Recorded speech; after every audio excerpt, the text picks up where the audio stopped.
Muy buenos días, jóvenes. Vamos a empezar con clase del día de hoy, lo que es netamente la República del Perú. Si hablamos del Perú republicano, del primer Perú, del inicio de la República, hay que hablar sobre los antecedentes. Recuerda que las primeras ideas de libertad nacen a partir del siglo XVIII. En Estados Unidos se da la primera independencia grande de América. Cae la monarquía de Francia, cae la monarquía inglesa y los países también italianos y países europeos. Por lo tanto, toda América Latina comienza a independizarse. El Perú recuerda que no fue ajeno, da el primer grito de libertad proclamado en la Plaza de Armas en el año 1821. A partir de esa fecha, tal vez no legalmente en documento, pero sí a nivel público, ya se corría la voz en todo el mundo de que el Perú era un país independiente.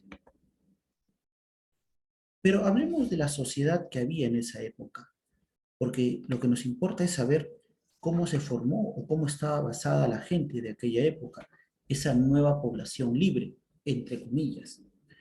Vamos a darnos cuenta que no cambió mucho en sí y que aún el poder ahora ya no sería tal vez parte de la tiranía de España, del rey de España, sino también parte de los mismos peruanos. Habían dos grupos importantes, los grupos dominantes y el grupo que era el dominado, el grupo avasallado, el grupo vasallo. El grupo dominante eran todos aquellos que eran los hijos o descendientes de españoles o criollos. Se les llamó aristocracia, la gente de dinero. Y el otro grupo era el grupo dominado, que estaban los mestizos. ¿Qué profesor?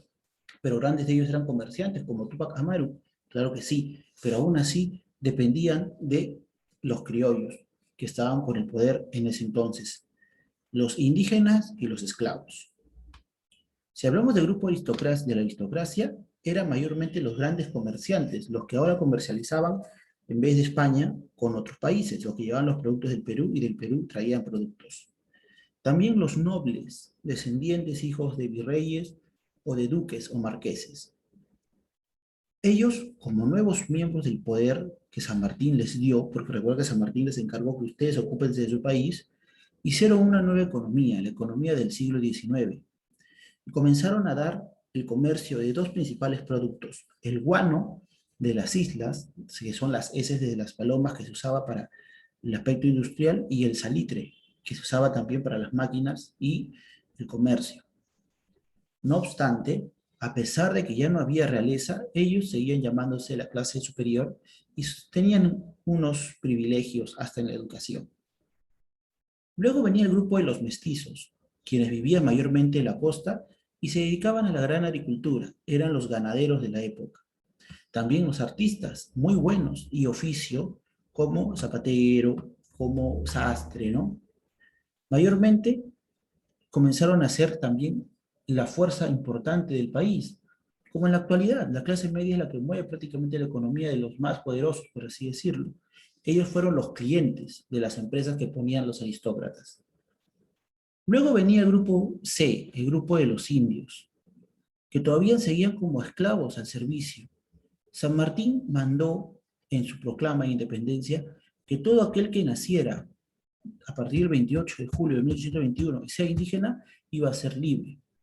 En el 47, incluso se le declaró que todos los ciudadanos que tenían 25 años y eran casados también iban a ser considerados parte del pueblo y podían votar en las elecciones, ya que Perú designó que era una república. Sin embargo, mucho de esto no fue respetado. Algunos se dedicaban a la agricultura y otros a la minería. Casi el 100% de estas personas no podía ejercer el voto o opiniones porque eran analfabetos, no les enseñaban a estudiar. Decían, pues yo les enseño a estudiar, entonces este va a saber y me puede sobrepasar, no lo voy a poder dominar. Es lo mismo que pasa en la actualidad. ¿Por qué crees que están... La educación del Perú completamente no es mala. Los grandes colegios eh, de las zonas económicas más altas del Perú, o los colegios privados grandes, o los parroquiales grandes, o las universidades privadas más grandes, tienen una excelente calidad educativa que hasta extranjeros vienen a estudiar aquí. El problema es que al pueblo, a la gente clase media y clase baja, no le dan esa calidad de educación. ¿Por qué? Porque no les conviene, pues jóvenes. Si hay gente, la gente piensa igual, todos tienen el mismo conocimiento, entonces, ¿cómo van a dominar al pueblo? Por eso que no les preocupa la educación. Luego vienen los esclavos. San Martín, al liberar a los indígenas, dejó sin mano de obra esclava, sin mano de obra barata y gratis. Por lo tanto, a los criollos no les pareció y dijeron, no, vamos a hacer que los indígenas no estudien para que se, pero vamos a necesitar mano de obra que podamos maltratar. Y trajeron de África una gran cantidad de negros angoleños de esa época. En la costa, ellos trabajaban en las haciendas, haciendo los trabajos más duros e incluso sacando el guano, que era algo difícil de salitre. San Martín primero trató de liberarlos y luego vino Ramón Castilla quien abolió y eliminó completamente la esclavitud. Durante la República del Perú podemos decir que la esclavitud fue prácticamente recién en el año 1854, un 5 de diciembre, mediante un decreto del presidente Ramón Castilla, el del Cañoncito, ¿te acuerdas? Claro, el cual declara que todos los varones y mujeres en el Perú ya no pueden ser esclavos y van a ser siervos libertos. Quiere decir que van a poder trabajar igual en el mismo tipo de trabajo estresante y maltratante y inhumano, pero tienen que ser pagados, sin distinción, de hoy para siempre. Eso también les dio ciertos derechos y cierta posibilidad de querer trabajar y querer sin oírse, ¿no? Y varios de estos negros que a veces cometían problemas se iban a los palenques, que eran ciudades que estaban alrededor de Lima, donde vivía justamente la gente de raza negra.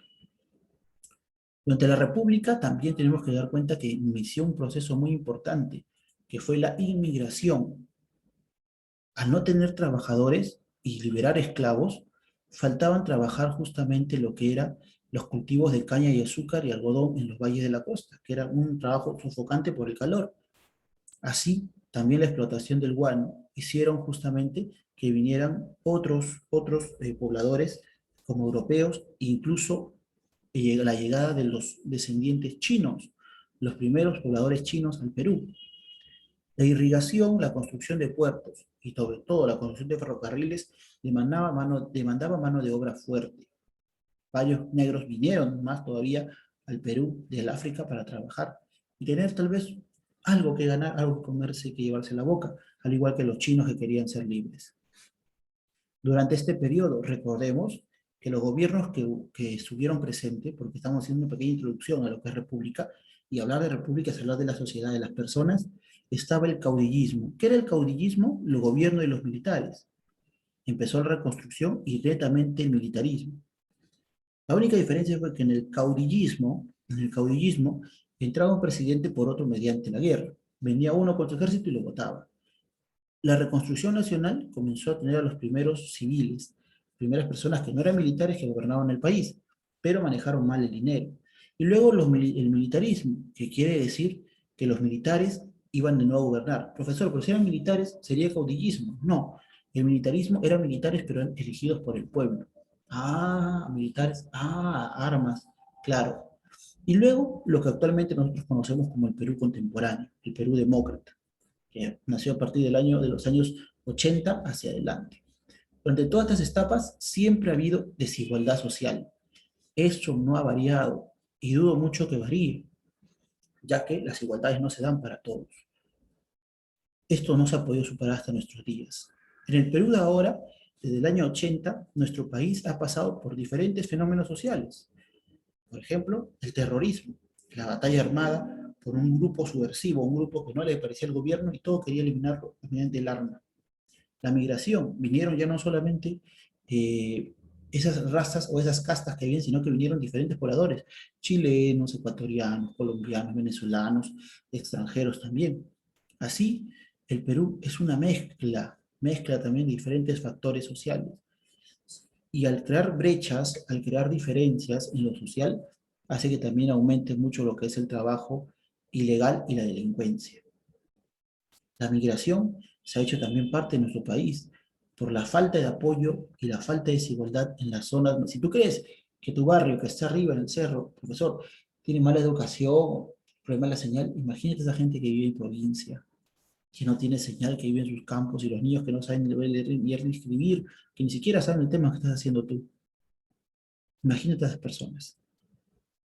¿Qué pueden? ¿Qué culpa tienen esas personas? Todos somos peruanos, pero la migración comenzó a nacer y toda esa gente quería crecer y quería aumentar sus posibilidades y sus negocios, querían salir adelante y vinieron a Lima.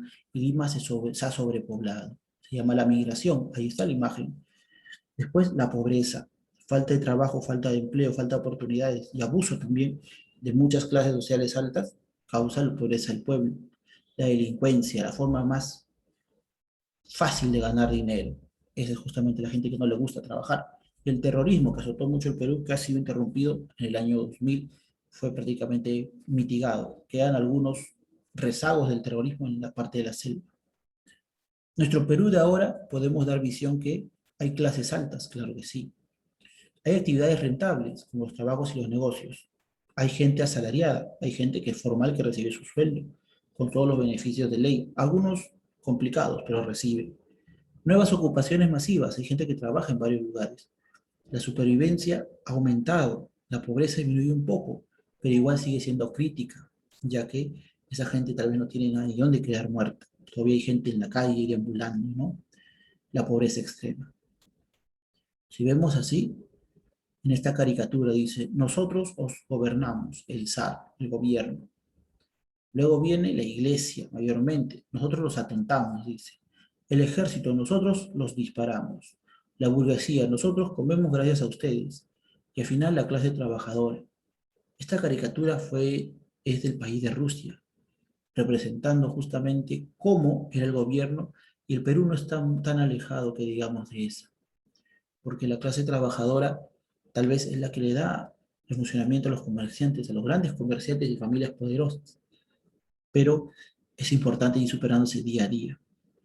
Es lo único que nos queda. Sea quien entre, sea quien sea presidente, sea lo que pase, muchachos, solo el trabajo y la educación va a ser justamente que podamos avanzar. Pero te vuelvo a repetir, la educación va a depender de uno, qué tanto quiere invertir uno en su educación, porque el Estado es difícil que quiere invertir. No lo ha hecho, ni nunca lo hará, porque necesita una clase dominada, una clase que no conozca, una clase que puedan ellos manejar. Pero es importante nosotros no darle el gusto, estudiar, ser alguien en la vida, comenzar a avanzar y demostrar que también no vamos a ser dominados simplemente, que sabemos pensar. Aprovechemos las oportunidades que tenemos.